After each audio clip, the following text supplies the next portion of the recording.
ভাই এই ভিডিওটা দেখে না আমার মোটামুটি গার মার জ্বলি যাচ্ছে। মানে কি জঘন্য পরিস্থিতি দেখো। এটা আমাদের কালচার।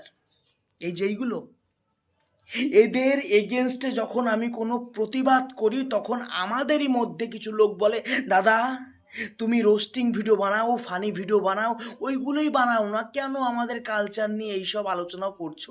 থাক না, চুপ করে থাকো না। থারি মা কি চুত। মানে তোদের মানসিকতা কি জঘন্য এবং কত পঙ্গু লেভেলের, হ্যাঁ? যে একটা নোংরা কাজ হচ্ছে তার এগেনস্টে তুই প্রতিবাদ করবি না? শরীরের মধ্যে রক্ত আছে তো, না জল ভরা ভাই? হ্যাঁ, মানে নিজেরা চুপ করে থাকবি, প্রতিবাদ করবি না, ভালো কিছু শিখাবি না মানুষকে, সঠিকটা বুঝাবি না, যে বোঝানোর চেষ্টা করছে তাকেও বলবি চুপ।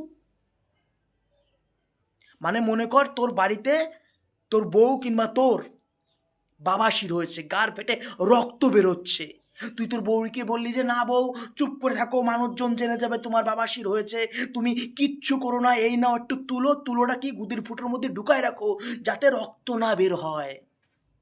তোরা হচ্ছে এই ধরনের মানুষ।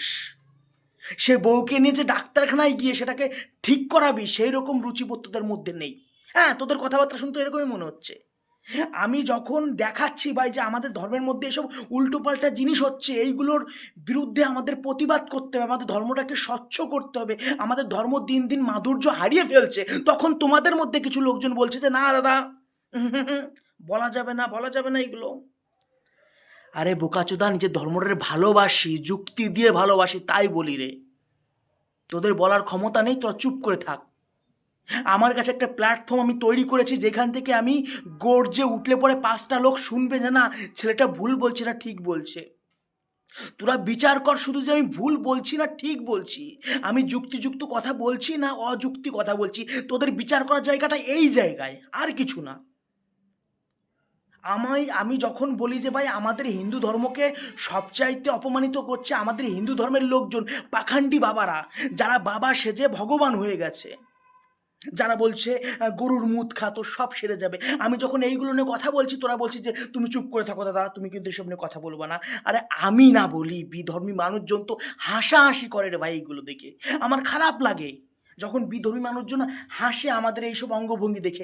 আজকে এই যে ফুটেজটা কালিমা সেজেছে নগ্নভাবে, এটা নিয়ে জানিস মুসলিমরা কিরম হাসাহাসি করছে? আমি চুপ করে থাকলাম চল, কিন্তু আমি কেন বলি যাতে মানুষজন এর বিরুদ্ধে প্রতিবাদ জানাক, নেক্সট যেন কেউ এমন কিছু না করতে পারে, আমাদের ধর্মটাকে যেন বিধর্মীরা নিচু চোখে না দেখতে পারে, এই জন্য বলি রে ভাই। কার জন্য বলছি? দেখ ভাই, প্রতিবাদ তুই করতে পারবি না ঠিক আছে, কিন্তু কাউকে জ্ঞান দিস না যে তুমিও প্রতিবাদ করো না।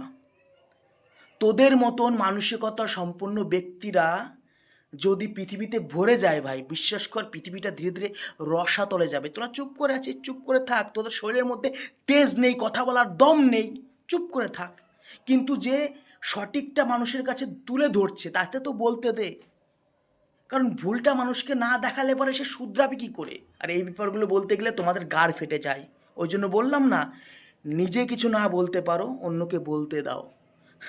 আর যারা এরপরে আমাকে বলবে দাদা তুমি হিন্দু ধর্ম, আরে বোকাচোদা তুই হিন্দু ধর্মের ভালোই বাসিস না হিন্দু ধর্মকে, এই জন্য সব নিয়ে কথা বলতে তোর লজ্জা পাস, ভয় লাগে তোর। ফ্যান কি লাউড়ে।